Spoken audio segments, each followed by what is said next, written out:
hoje, né? Logo, logo vai aparecer aí o sinal de gravação. Muito boa noite a todos, boa tarde, bom dia, se você vai assistir essa aula depois. Mas se você estiver aqui comigo ao vivo, tanto melhor.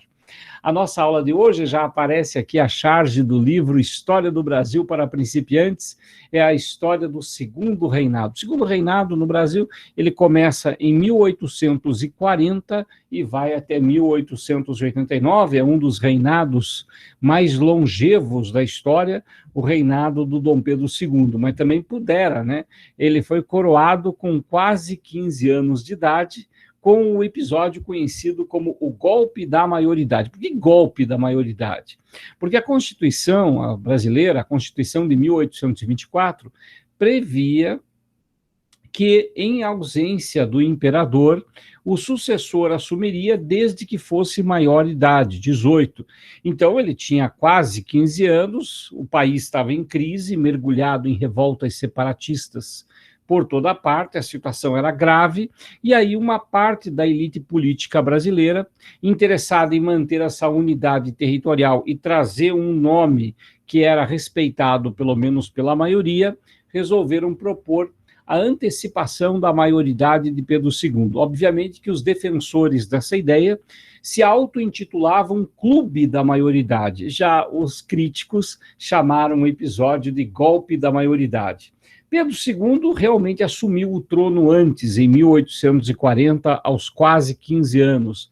A história do Segundo Reinado é uma tentativa de sossegar as crises separatistas que estavam estourando desde o período regencial no Brasil, a Revolução Farroupilha, as revoltas sociais, como foi o caso da balaiada, da cabanagem. E aqui um detalhe importante que, principalmente você que vai fazer escrita de história, ou na hora da interpretação do texto na primeira fase, tome muito cuidado com a expressão, né? Eu falei revoltas políticas, como foi o caso da Revolução Farroupilha, e revoltas sociais, como foi o caso da cabanagem, da balaiada e outras revoltas, como foi o caso da revolta dos malês. Por que eu usei revolta política e revolta social? Bom, pensa comigo.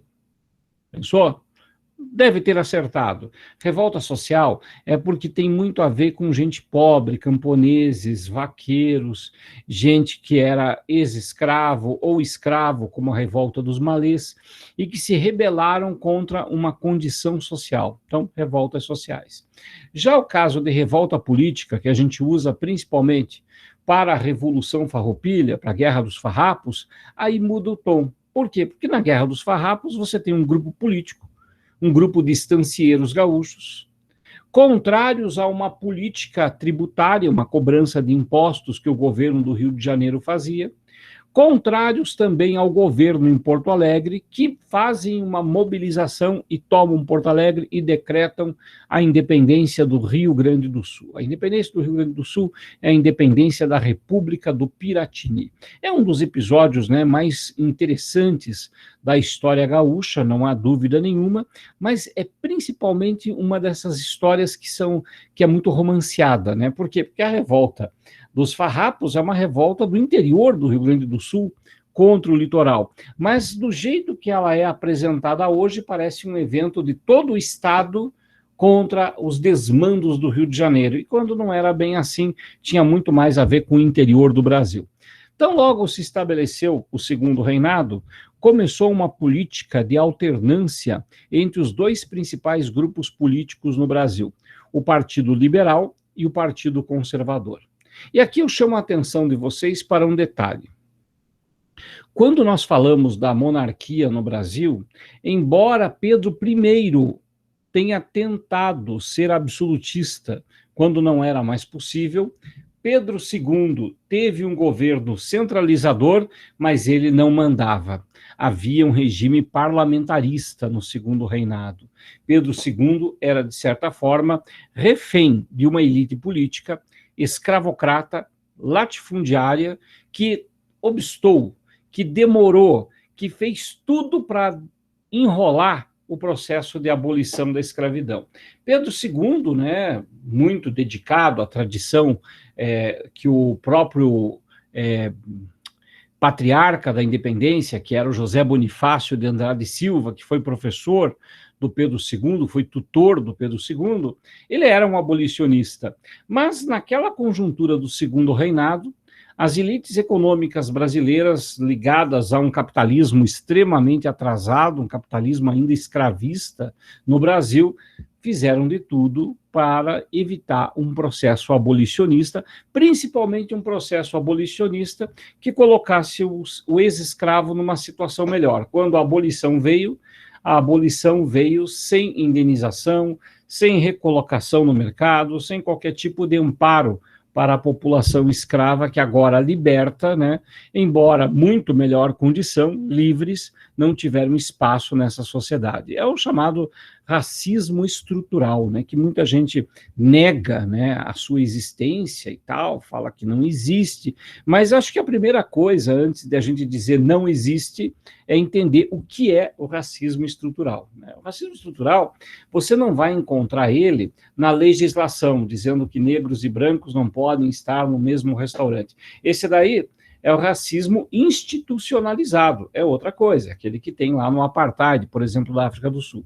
O racismo estrutural, você observa principalmente nos dados socioeconômicos. Então, você vai olhar a população carcerária, você vai ver que tem, né, uma maioria negra, você vai ver a população analfabeta, a população que ganha menos, as mulheres mais excluídas, os locais de moradia com piores condições, e você vai percebendo, né, que nessas populações, né, que estão em piores condições, predomina uma determinada etnia, determina ali, você olha, a maioria negra. Isso é o racismo estrutural, você não vê ele na legislação ou nas falas das pessoas. Você vai ver isso nos dados socioeconômicos. E esses dados socioeconômicos, essa estatística, ela é fornecida por quem?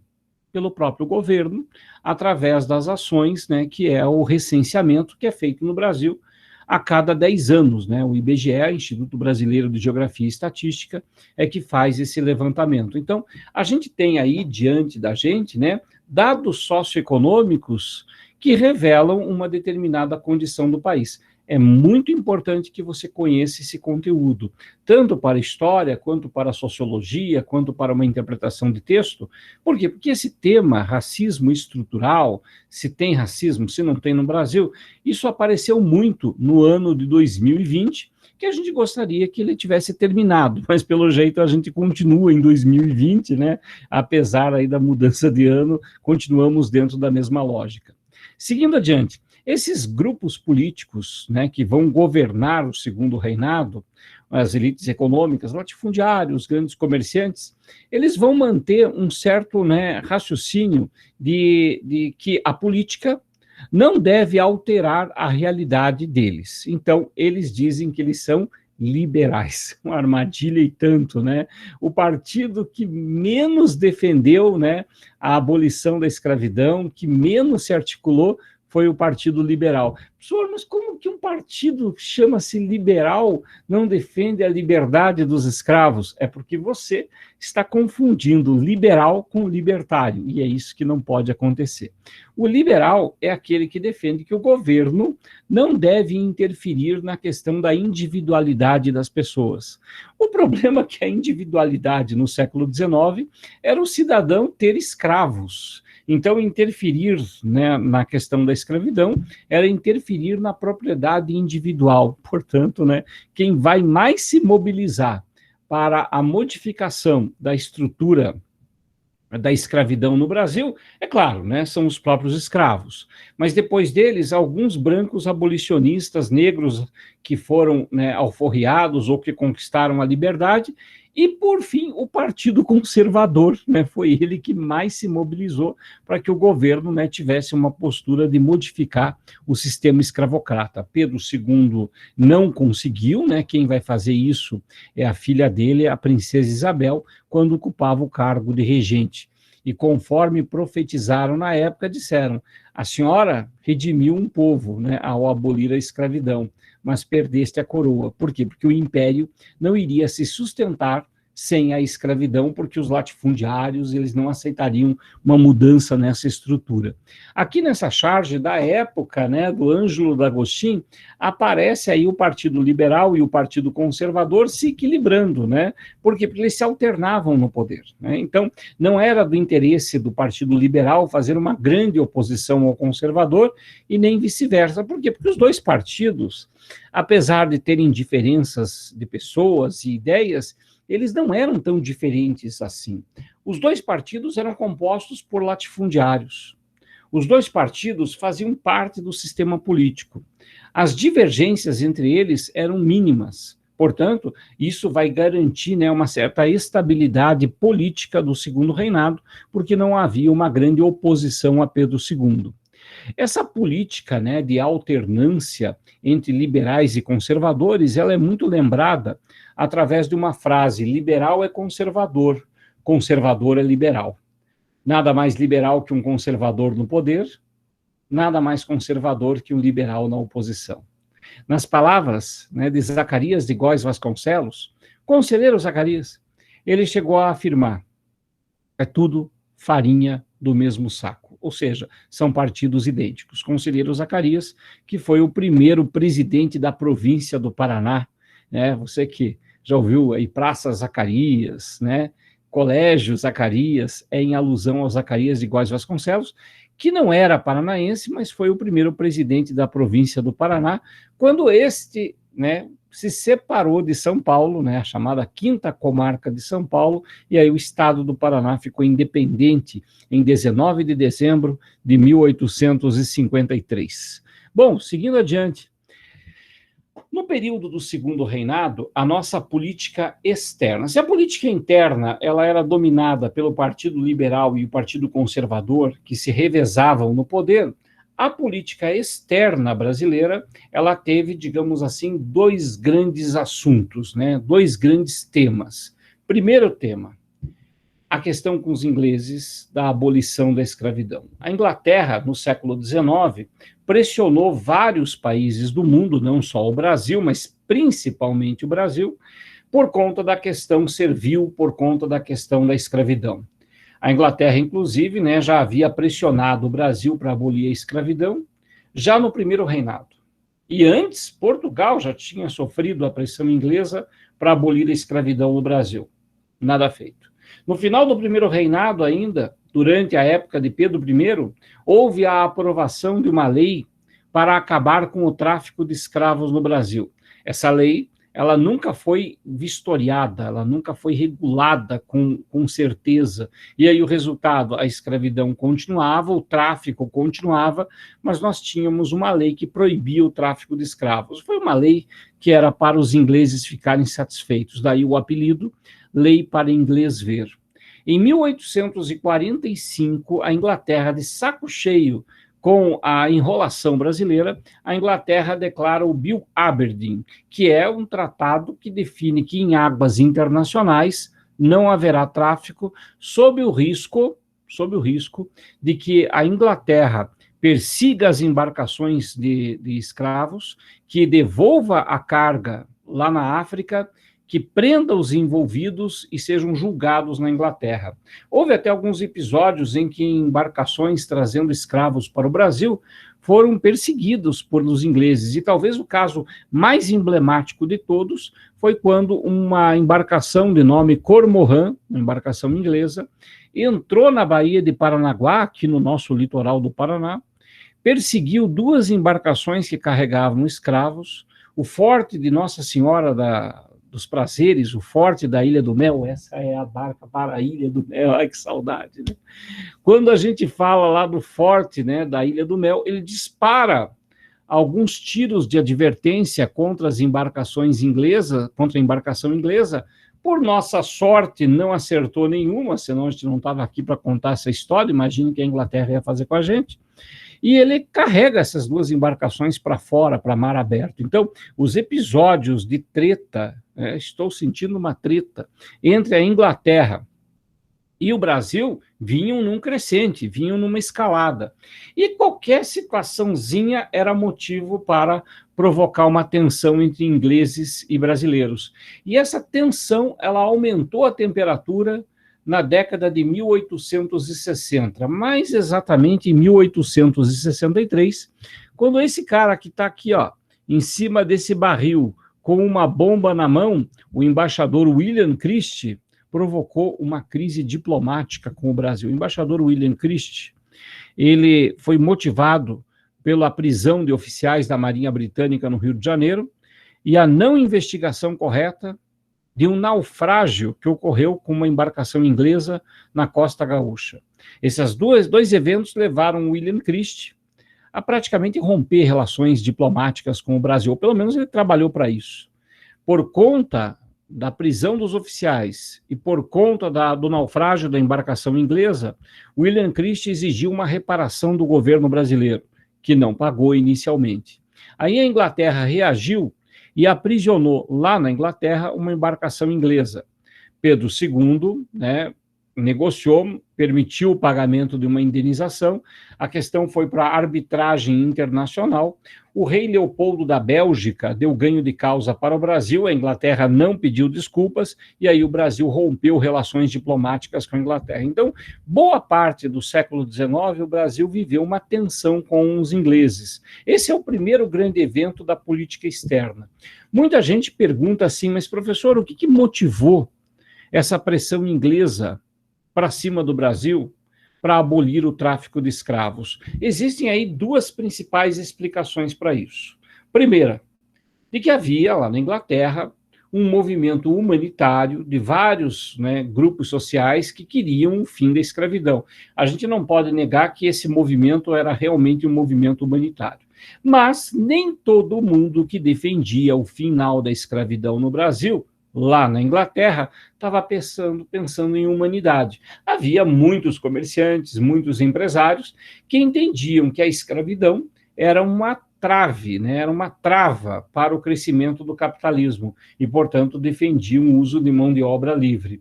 É claro que as duas coisas estão certas, vai depender de quem que é que você está pesquisando, se é um inglês empresário, se é um inglês envolvido nos movimentos humanitários, e a nossa obrigação é citar os dois, até porque se vem uma questão para a gente escrever ou interpretar, nós temos que saber dessas duas coisas, que tinha um movimento humanitário lá na Inglaterra e que havia também essa questão econômica por outros, né, interlocutores lá no parlamento britânico. Essa foi a primeira grande questão da política externa brasileira no segundo reinado, que culminou aí nessa rivalidade Brasil e Inglaterra. Agora, uma outra questão que aconteceu na política externa foi a nossa questão de fronteiras. Exatamente, esse assunto muitas vezes ele é esquecido, né? A questão das fronteiras do Brasil com os vizinhos.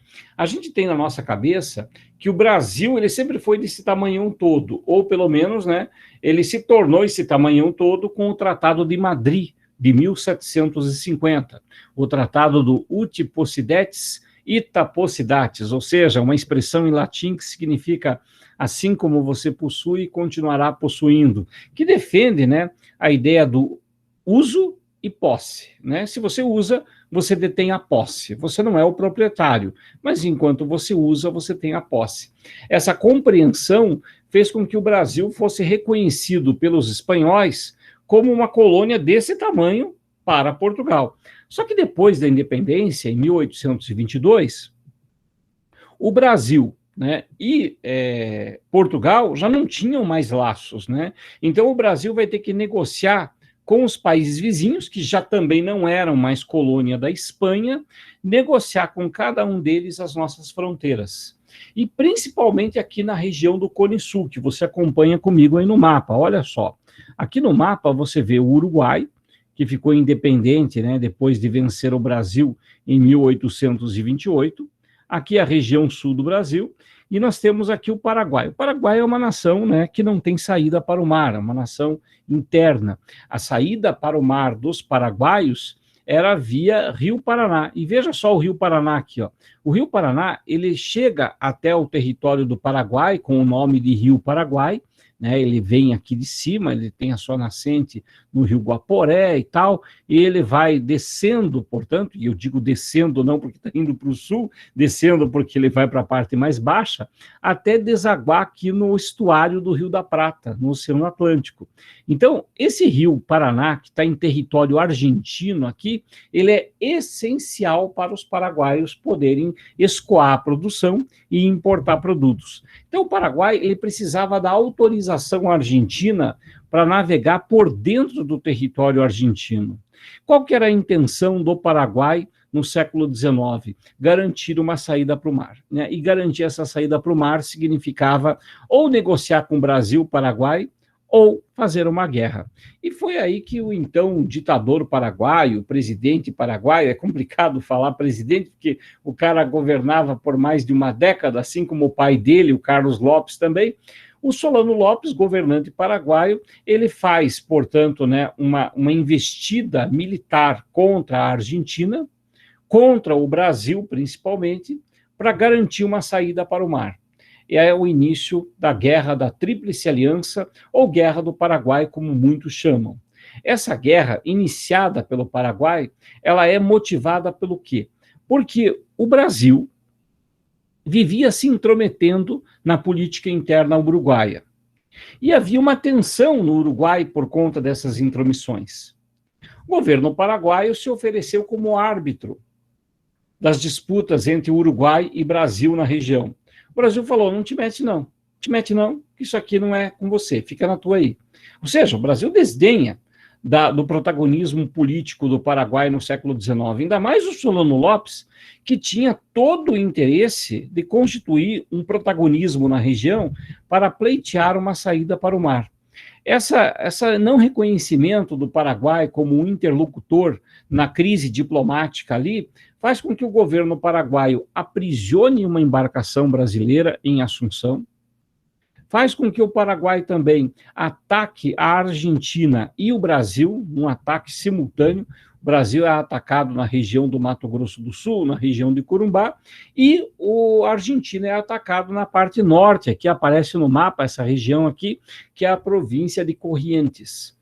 Esse ataque do Paraguai, os caras não tinham noção? Claro que tinham. Eles pensaram, vamos fazer um ataque rápido, ocupamos, aí a Argentina e Brasil vão querer negociar, e a gente diz, ó, te devolve os territórios, mas nós queremos o direito de navegar aqui o rio até o Oceano Atlântico. Essa era a intenção paraguaia.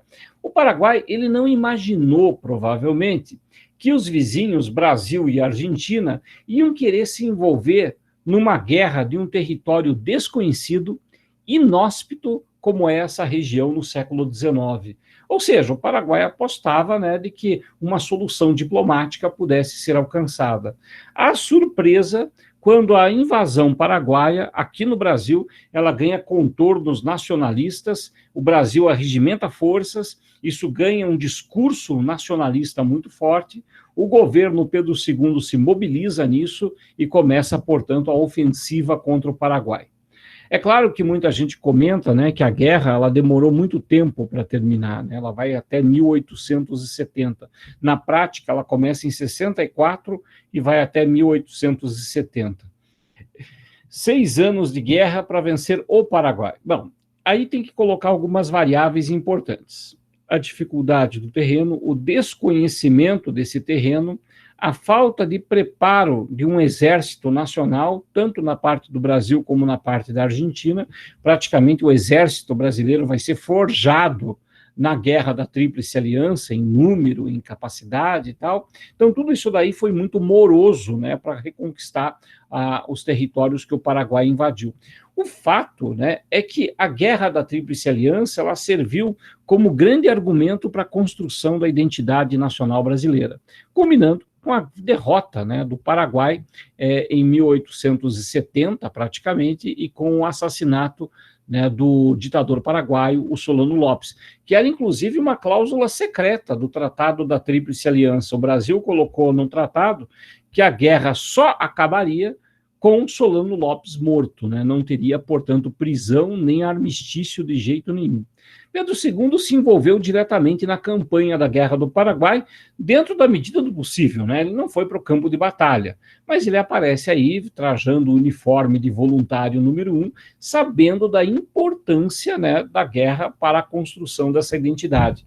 Até para fortalecer a imagem da monarquia aqui na América do Sul, de uma nação forte e tal, capaz de fazer frente ao Paraguai. Então, se hoje a gente tem, né, esse formato do território brasileiro, tem a ver com o Brasil Império e o início da República.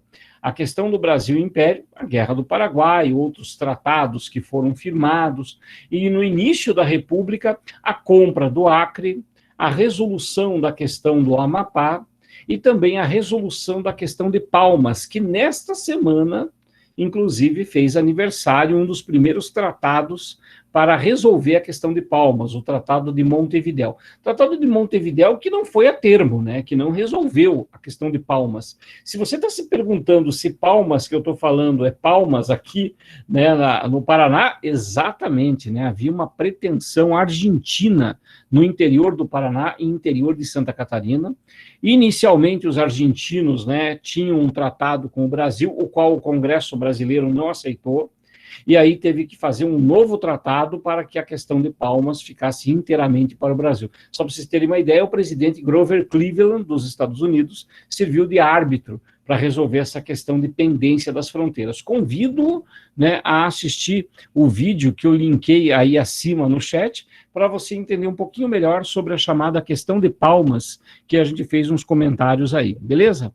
Bom, o Vinícius ali pergunta, professor, antes do Exército Nacional, o Brasil só tinha forças oligárquicas? Então, o Brasil, ele passa a ter um exército brasileiro na Guerra de Independência, né? Quando Pedro I chama voluntários para enfrentar os separatistas e os portugueses no Nordeste, ali surge um exército brasileiro.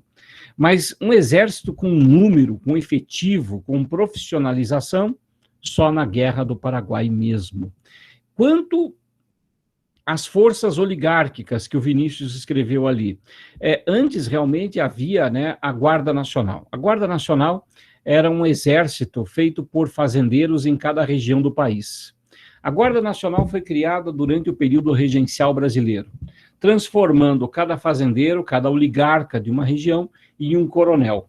E isso é uma coisa curiosa, porque o coronel, o fazendeiro da região, é ele que vai recrutar quem são os soldados da Guarda Nacional, quem é o oficialato da Guarda Nacional. Obviamente que esse coronel, esse fazendeiro, vai botar o irmão dele como coronel, vai colocar o sobrinho, vai ser capitão, o Estado-Maior são os familiares e fazendeiros da região, e só é considerado cidadão quem for alistado na Guarda Nacional. A Guarda Nacional, se você se alistasse na Guarda Nacional, você não precisava servir ao Exército Brasileiro, mesmo que tivesse um chamado. A Guerra do Paraguai é o divisor de águas disso, porque a Guerra da Tríplice Aliança, a Guerra do Paraguai, convocou todo mundo. Não interessa se você era policial, da chamada Força de Pedestres, né, como se chamava, do policiamento, se você era da Guarda Nacional, se você era Exército. Todo mundo foi formando o Exército Brasileiro para lutar no Paraguai. Então, foi a partir da Guerra do Paraguai que o Exército Brasileiro ficou mais parecido com o que a gente entende hoje, né? Ah, eu estou aqui nessa força, eu estou aqui servindo, eu não preciso ir para o Exército. Vai sim, porque é a força maior, né, a arma mais importante, né, que era o Exército na Guerra do Paraguai. A Marinha, claro, sempre foi a arma por excelência, né? No século XIX, as batalhas mais importantes são batalhas navais. Mas, na Guerra do Paraguai, a importância da infantaria, comandada por Duque de Caxias, é, sem dúvida, um divisor de águas. Foi aí, a partir desse momento, né, que se usava, portanto, né, a história brasileira para contar a história desse exército. Foi no século XIX que criaram a história de que o embrião do exército brasileiro foi quando da expulsão dos holandeses lá do Nordeste na Batalha dos Guararapes. Então, a construção da identidade brasileira do século XIX, ela acaba se assemelhando com a construção, né, da história do próprio exército brasileiro formado nessa guerra. Bom, a Marinha, né, que o Ian comentou aí, e eu também comentei, ela foi essencial na progressão até chegar em Assunção. mas foram as tropas de infantaria, né, do Duque de Caxias, que vão efetivamente tomar Assunção, né, porque vai ter que ser tropa terrestre. Até porque a Marinha Brasileira, para chegar em Assunção, tinha que encontrar uma fortaleza no caminho, a fortaleza de Humaitá. Várias cidades no Brasil têm esse nome, né? Humaitá, em alusão à Guerra da Tríplice Aliança. Então, para a Marinha Brasileira chegar em Assunção, passar por uma fortaleza é totalmente vantagem à fortaleza, porque ela está numa posição mais elevada, então ela consegue acertar as embarcações antes de ser atingida. Aí que foi essencial a tropa de infantaria comandada pelo Luiz Alves de Lima e Silva, o Duque de Caxias, que vai por terra e vai flanquear essas fortalezas e vai atacá-las pelo norte, né? O episódio conhecido como a Dezembrada, uma sucessão de derrotas que o Paraguai sofreu para o exército brasileiro, beleza? Inclusive, né, o Brasil nessa época usou força aeronáutica. Como assim? Que avião que tem nessa época? Balões, né? Balões de ar quente foram utilizados para a observação do campo de batalha durante a Guerra da Tríplice Aliança. Durante a Guerra da Tríplice Aliança, foi prometido a muitos escravos a liberdade em troca do serviço militar. Quando a guerra terminou, o máximo o voluntário, né, ganhava a liberdade de si. Foi prometido que ele seria livre e também seus familiares, né? Mas quando ele voltou, somente ele, né, é que era livre, na melhor das hipóteses, é claro, mas se sobreviveu. Durante o período da Guerra do Paraguai e essa construção da identidade nacional brasileira, nós temos aí, né, a história, né, da batalha talvez mais famosa, a Batalha do Avaí. Você que é aficionado por times de futebol, o Avaí de Santa Catarina é Avaí com A, por causa dessa batalha aí, que foi eternizada, né, no quadro do Pedro Américo, que aparece aí para vocês. Vou colocar o Pedro Américo aí. Ele aparece, inclusive, na tela, né? Ele é o soldado 33 lá, que ele se pintou. E aí, do ladinho, aparece, né, o Pedro Américo, pintor de história, né? Famoso pintor de história. O Murilo perguntou aí, né? Comentou, né? Tinha que ter um filme, né, dessa guerra. Provavelmente tem algumas coisas, mas eu gosto muito de um documentário que eu vi uma vez naquela plataforma, né, que tem, né, para a gente assistir, que é uma série de documentários chamado Guerras do Brasil. E tem um episódio que trata da Guerra do Paraguai, vale muito a pena que você assista. Tem também um documentário produzido pelo History Channel. Eu não costumo indicar History Channel, então esse é um momento muito especial, porque esse documentário sobre a Guerra do Paraguai, produzido pelo History, ficou muito bom e tem a participação do historiador brasileiro Francisco Doratioto, um dos mais importantes historiadores militares do Brasil. Vale muito a pena assistir, sim.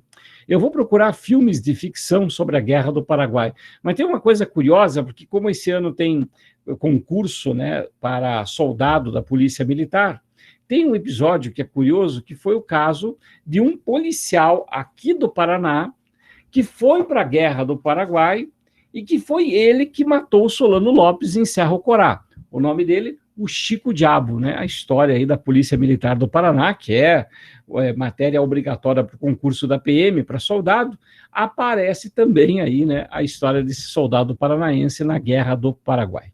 Muito bem. Aí outro quadro do Pedro Américo, né, esse daí, a Batalha de Campo Grande, também, esse quadro fantástico, assim, sempre cenas de batalha, que nem se fazia na Europa, né? A história das batalhas conta a história da nação, né? Essa perspectiva, assim, mais romântica da história do Brasil. Inclusive, é no século XIX, né, que nós temos a elaboração do primeiro livro de história do Brasil, profissional, né, o livro do Adolfo de Varhagen, que vai escrever a história do Brasil colônia até a vinda da família real. Essa história, né, uma história oficial do Brasil, ela foi feita pelo Instituto Histórico Geográfico Brasileiro. Então, nós temos aí pelo menos 3 grandes vertentes da construção da nossa identidade. A história, né, do Varhagen, um livro de história, sério e tal.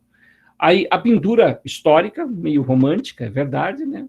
E a literatura indianista também, todos, né, trabalhando para a constituição dessa identidade nacional. A Laura comenta ali, né, tem uma lista com um monte de filme que cita a Guerra do Paraguai. Legal, legal. Depois, se quiser mandar aí a lista para a gente, no grupo do Whats, eu agradeço enormemente. Bom, pessoal, chegamos aí ao final da nossa aula. Muito obrigado por você ter ficado comigo aqui até o final. Estamos sempre à disposição para que a gente possa aí ajudar você a fazer essa caminhada e participar dessa história de sucesso que com certeza virá.